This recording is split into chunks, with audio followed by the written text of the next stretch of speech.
issue ng paggamit ng pondo ng OBP. Aga, target sanang maipagpatuloy yung pagdinig ng House Committee on Good Government sa naging paggastos ng pondo ng tanggapan ni Vice President Sara Duterte sa susunod na linggo. Posibleng isagawa ang ikatlong hearing sa Lunes, October 14. Hindi na sila nahiya. Patuloy pa rin ang hearing. Sige, hearing kayo ng hearing. Ang kapal ng mukha ninyo, hindi na kayo nahiya sa taong bayan. Useless na eh. Ang tagal-tagal na niyan. Kay House Panel Chairperson Representative Joel Chua, kung patuloy namang tatangging dumalo si... Alam mo nga, sa totoo lang, duda ako dito eh. Duda ako dito na utos na naman ito ng kanilang Panginoon dyan. Utos ito. Siguro, di natin alam ha. Baka sinabihan sila. Baka lang, analysis natin ito. Baka sinabihan sila na huwag nyong tigilan yan. Hanggat hindi tayo magwagi. Paano kayo magwagi? Wala kayong ebidensya. 'Di ba? Yan ang hirap sa inyo eh. Hearing kayo ng hearing. Sunod kayo ng sunod sa utos ng buaya na yan. Hindi talaga kayo magtatagumpay. Kasi ang mananaig po ang katotohanan. Kung maggawa-gawa kayo ng hearing, pilit ninyong merong sumulpot na mga sino yun? Si Mercado? Nasaan na? Hindi umubra si Mercado. Yung witness ninyo. Ang dali-dali na gumawa ng envelope na lalagyan ng pera. Pero yung kay VP Sara, meron siyang ebidensya na itong si Mercado gumawa ng kabalastugan. So, sino ang papaniwalaan natin?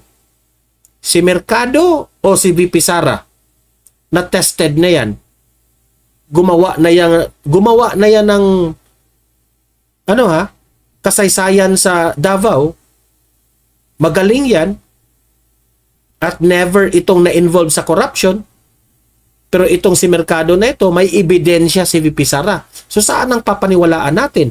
Ano pa bang gusto nyong mangyari? Mga kongresista dyan, mga pulpul yan. Sige nga.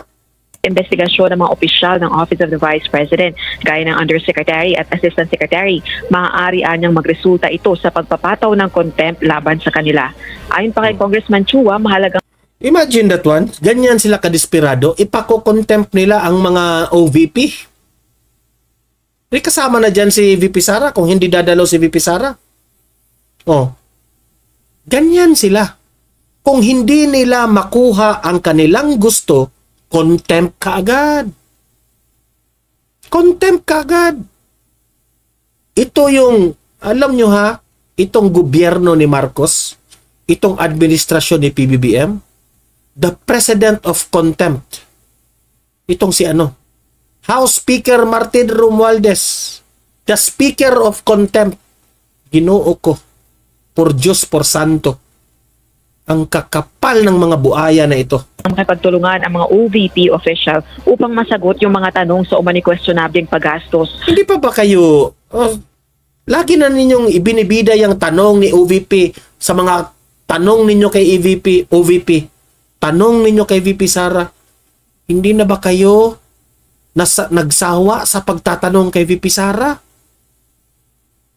Ang dami niyong tanong eh. Uneducated yung mga tanong ninyo.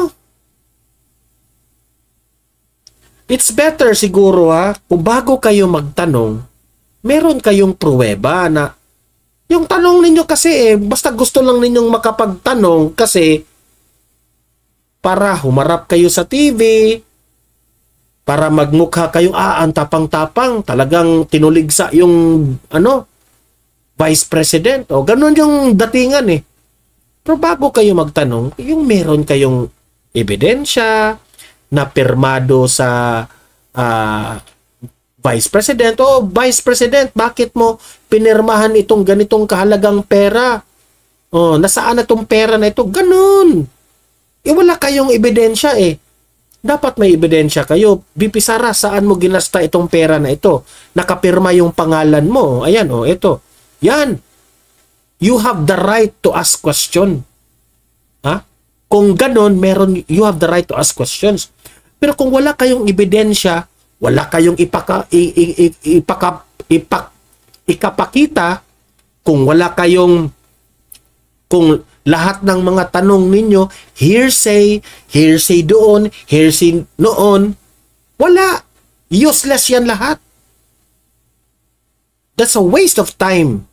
Sa pondo ng tanggapan ng Vice Presidente sa mga nakalipas na taon, kabilang na yung confidential funds noong 2022. Meron ditong ang simple lang, tanggalin ka namin dito. Didishet pala ha. Sige. Simple. Out. You're out.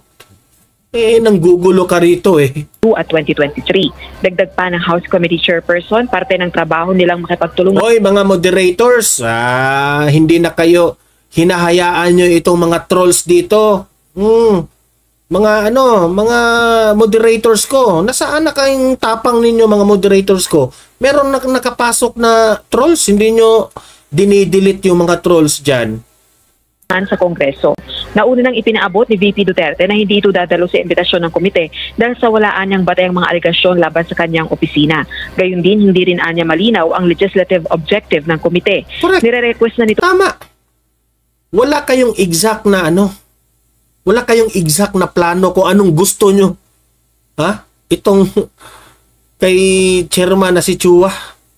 Sa bagay, ang utos ni Panginoon nila, wala namang direksyon Yung itigil ang pagdinig at tiniyak na kikipag-cooperate naman sa finding. It's okay, Ruby Tabios. Bantayan nyo yung bantayan nyo yung mga trolls dyan at mga bashers na nanggugulo lamang. Erase nyo kaagad. Sa Commission on Audit o COA sa budget utilization nito. Samantala, naghahanap na rin ang House panel ng susuporta sa mga aligasyon ni dating Department of Education Undersecretary Gloria Mercado.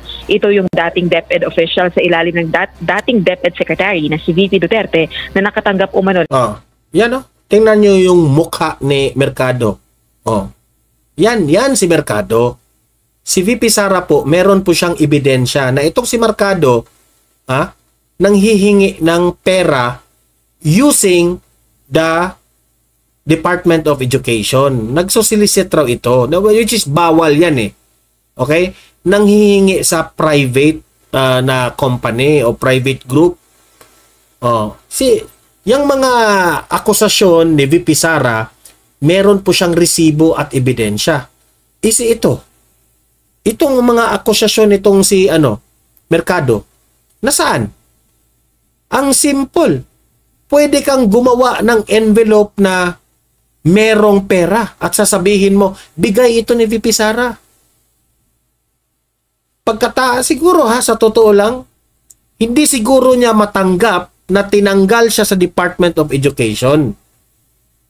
Officer ito Officialis ito ng Department of Education. Hindi niya matanggap-tanggap. Mercado, napahiya ka sa sarili mong kabalastugan. Bakit mo ginawa ang isang bagay na alam mo bawal yan? So, i-blame mo ang sarili mo. Do not blame the Vice President nor the Department of Education na tinanggal ka. Blame yourself kasi ikaw ang gumawa niyan. Gumawa ka ng kabalastugan, you deserve na mapahiya ka. Di ba?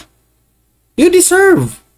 Ng 50,000 pesos kada buwan sa loob ng 9 na buwan. Si VP Sara nang nagsabi dyan na meron siyang kabalastugang ginawa. Mula sa tanggapan ng pangalawang Pangulo. Balik sa iyo, Aga.